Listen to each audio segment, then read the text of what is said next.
प्रधानमंत्री नरेंद्र मोदी ने सोमवार को कहा कि उनकी सरकार सशस्त्र बलों में महिलाओं की ताकत बढ़ाने के लिए प्रतिबद्ध है और कहा कि भारतीय नौसेना रैंक का नाम देश की संस्कृति के अनुसार बदला जाएगा। छत्रपति शिवाजी महाराज को उनकी दूरदर्शिता और युद्ध रणनीति के लिए श्रद्धांजलि अर्पित करते हुए उन्होंने कहा कि 17वीं सदी के मराठा राजा नौसैनिक शक्ति के महत्व जानते थे। प्रधानमंत्री मोदी ने मुंबई से लगभग 500 किलोमीटर दूर महाराष्ट्र के तटीय सिंधुदुर्ग जिले के मालवण में आयोजित नौसेना दिवस कार्यक्रम में बोल रहे थे। उन्होंने कहा, हम सशस्त्र बलों में महिलाओं की संख्या बढ़ाने पर जोर दे रहे हैं। भारतीय नौसेना द्वारा औपनिवेशिक अतीत को खत्म करने और एक मजबूत समुद्री बल का मसौदा तैयार करने वाले महान योद्धा छत्रपति शिवाजी से प्रेरित एक नया ध्वज अपनाने के लगभग एक साल बाद प्रधानमंत्री नरेंद्र मोदी ने सोमवार को घोषणा की कि बल के रैंक का नाम भारतीय संस्कृति के अनुसार बदल दिया जाएगा। प्रधानमंत्री की घोषणा महाराष्ट्र के सिंधुदुर्ग जिले में आयोजित नौसेना दिवस समारोह के दौरान हुई। मोदी ने राजकोट किले में छत्रपति शिवाजी महाराज की एक प्रतिमा का भी अनावरण किया। इस दौरान रक्षा मंत्री राजनाथ सिंह, एडमिरल आर हरि कुमार, नौसेना प्रमुख और भारतीय नौसेना के शीर्ष अधिकारी मौजूद थे। इस साल 8 अप्रैल को छत्तीसगढ़ के बिरानपुर ग्राम में दो समुदायों के बीच झड़प के बाद 22 वर्षीय भुवनेश्वर साहू की हत्या कर दी गई थी। महीनों बाद उनके पिता ईश्वर साहू, जिन्होंने भाजपा के टिकट पर छत्तीसगढ़ विधानसभा चुनाव लड़ा था, साजा निर्वाचन क्षेत्र में 5196 वोट के अंतर से विजयी हुए हैं। साजा में प्रचार के दौरान केंद्रीय गृह मंत्री अमित शाह ने कहा था कि ईश्वर साहू सिर्फ उम्मीदवार नहीं बल्कि न्याय की लड़ाई के प्रतीक है। एचएम शाह ने ये भी कहा था कि अगर बीजेपी सत्ता में आई तो उनके बेटे भुवनेश्वर साहू के हर हत्यारे को जेल भेजा जाएगा। साहू ने कांग्रेस के दिग्गज नेता रविंद्र चौबे को हराकर ये सीट जीती थी। हमारे भाई ईश्वर साहू एक प्रत्याशी नहीं है, ईश्वर साहू प्रतीक है न्याय की लड़ाई का।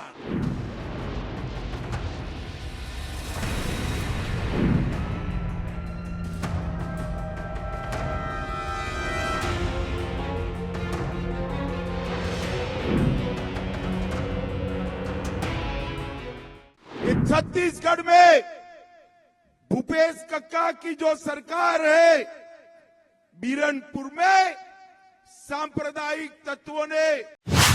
तेलंगाना में नवनिर्वाचित कांग्रेस सरकार के शपथ ग्रहण समारोह में सोमवार को देरी हो गई क्योंकि पार्टी के 64 विधायकों के बीच सीएम के चयन पर सहमति नहीं बन पाई। प्रारंभ में राजभवन में कांग्रेस की राज्य इकाई के प्रमुख ए रेवंत रेड्डी और एक डिप्टी सीएम सहित अन्य मंत्रियों के सीएम पद की शपथ लेने की व्यवस्था की गई थी।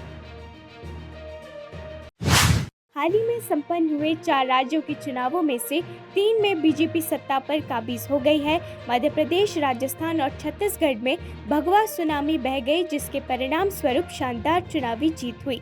सिर्फ भारत ही नहीं, मोदी मैजिक ने अब वैश्विक मीडिया का ध्यान आकर्षित किया है। प्रचंड जीत के बाद वैश्विक मीडिया ने प्रधानमंत्री मोदी की जमकर तारीफ की। अल जजीरा ने एक रिपोर्ट चलाकर भाजपा की चुनावी जीत को ऐतिहासिक और अभूतपूर्व बताया। यूके स्थित समाचार एजेंसी राउटर्स ने कहा, अगले साल आम चुनाव से पहले प्रधानमंत्री मोदी के लिए बड़ा प्रोत्साहन। राज्य चुनाव में शानदार जीत के बाद प्रधानमंत्री मोदी ने इसे 2024 में एक और हैट्रिक की गारंटी कहा है। कांग्रेस के वरिष्ठ नेता अधर रंजन चौधरी ने बीजेपी सांसद योगी बालकनाथ से मुलाकात की। अधर संसद परिसर के बाहर ये कहते सुने गए कि बालकनाथ राजस्थान के नए सीएम बनने जा रहे हैं। योगी बालकनाथ ने राजस्थान के तिजारा विधानसभा क्षेत्र से 49.3% वोट शेयर के साथ जीत हासिल की। नया सीएम बन रहे हैं ना सर, सीएम बनते ही पहला काम क्या करेंगे? अरे भाई, राजस्थान के सीएम बनते हैं।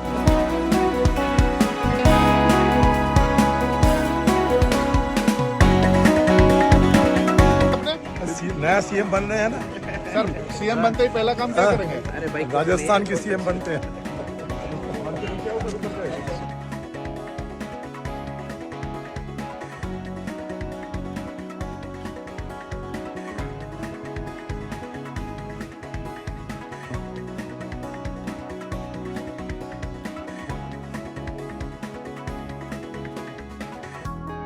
आपने नया सीएम बन रहे हैं ना, सर सीएम बनते ही पहला काम क्या करेंगे? राजस्थान के सीएम बनते हैं।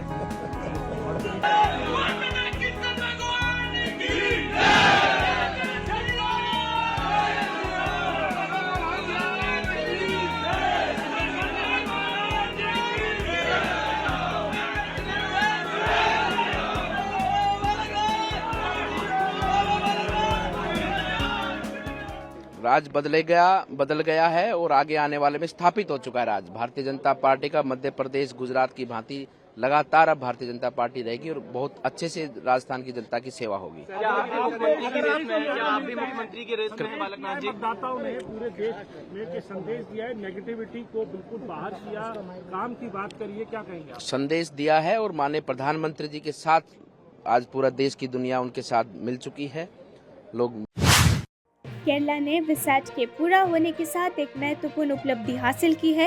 राज्य और भारत का पहला केवल उपग्रह सभी अंतरिक्ष गुणवत्ता परीक्षणों से सफलतापूर्वक गुजर चुका है।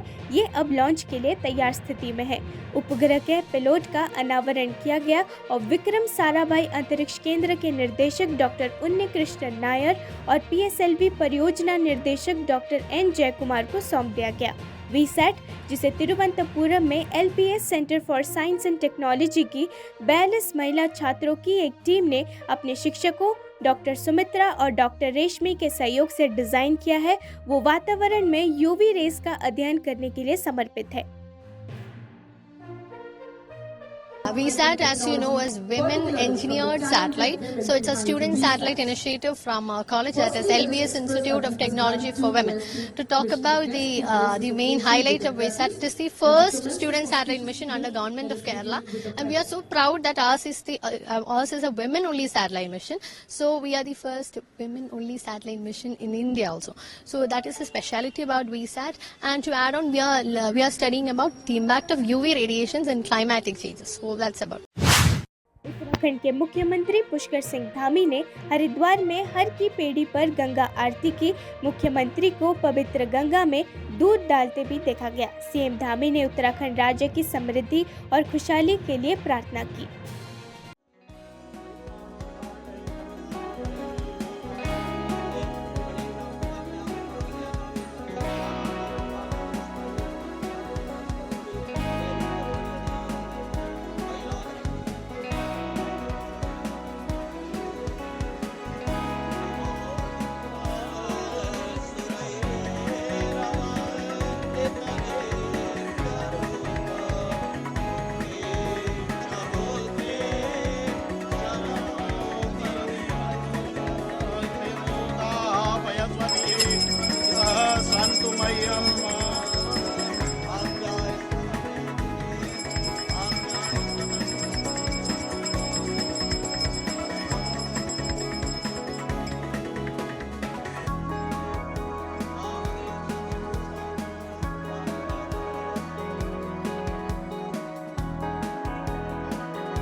चेन्नई के विभिन्न इलाकों में साइक्लोन मिगजॉम के कारण लगातार बारिश से कई पेड़ उखड़ गए और सड़कें पानी में डूब गई। अन्ना नगर के दृश्यों में लोगों को अपने आवास के पास नष्ट हुए पौधों के कारण कठिनाइयों का सामना करना पड़ रहा है।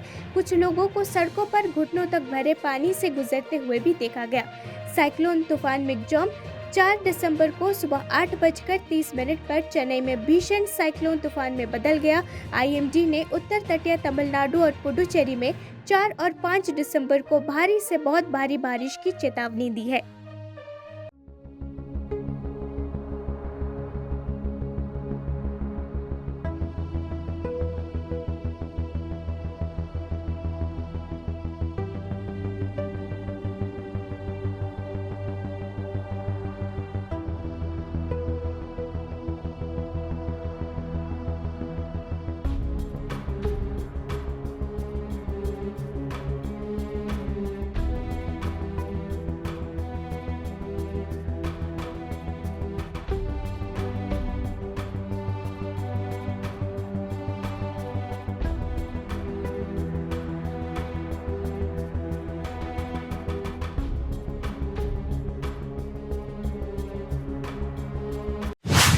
अयोध्या में मुख्य राम मंदिर के साथ साथ 6 अन्य ध्वज स्तंभों का निर्माण कार्य चल रहा है, जिसमें गुजरात के अहमदाबाद में बनाया जा रहा एक महत्वपूर्ण ध्वज स्तंभ भी शामिल है। इसे आगामी सप्ताह में अयोध्या भेजे जाने की योजना है। पिछले 6 महीनों में अहमदाबाद में श्री अंबिका इंजीनियरिंग वर्कर्स राम मंदिर के लिए मुख्य ध्वज स्तंभ के निर्माण में शामिल हो रहा है। 22 जनवरी 2024 को दोपहर 12:20 पर अयोध्या में राम मंदिर परिसर के भीतर उनके राजसी महल में भगवान राम की प्राण प्रतिष्ठा की जाएगी। इस मौके पर देश के प्रधानमंत्री नरेंद्र मोदी और मुख्यमंत्री योगी आदित्यनाथ समेत करीब 8000 साधु संत और विभिन्न क्षेत्रों की कई नामचीन हस्तियां मौजूद रहेंगी। अयोध्या में आप सब जानते हैं, अयोध्या में जो राम मंदिर बन रहा है उसका बहुत सारा ब्रास का काम हमारे नसीब में हुआ है, मेरी फैक्ट्री में बन रहा है। उसका एक मेन ध्वजदंड है, मेन तो ध्वजदंड है। तो वो शास्त्रों के हिसाब से ये ध्वजदंड हम लोग जो बना रहे हैं पिछले 81 साल से बना रहे हैं, 81 ईयर्स से बना रहे हैं, और उसमें बहुत सारी चीज़ हम लोग ध्यान रखते हैं। ध्वजदंड एक प्रकार का एक एंटेना है जो ब्रह्मांड से पूरा ये तरंग जो है वो ध्वजदंड के थ्रू भगवान के नीचे अंदर गर्भगृह में एंटर होता है और यहाँ से हम लोग को ऊर्जा मिलती है। तो ध्वजदंड बनाने में बहुत सारी चीज़ें ध्यान में रखनी पड़ती है। एक तो ये अपना जो मंदिर है, जिस श्री राम जी का मंदिर जो बन रहा है शास्त्र के हिसाब से, वो एक तो लेंथ एंड विड्थ वाइज तो बहुत यूज़ है। उसी के हिसाब से ध्वजदंड भी उसका ऐसा ही बनता है, वो पूरा पीतल का बनता है भी, उसमें कुछ भी नॉन फेरस मेटल यूज़ नहीं होता है।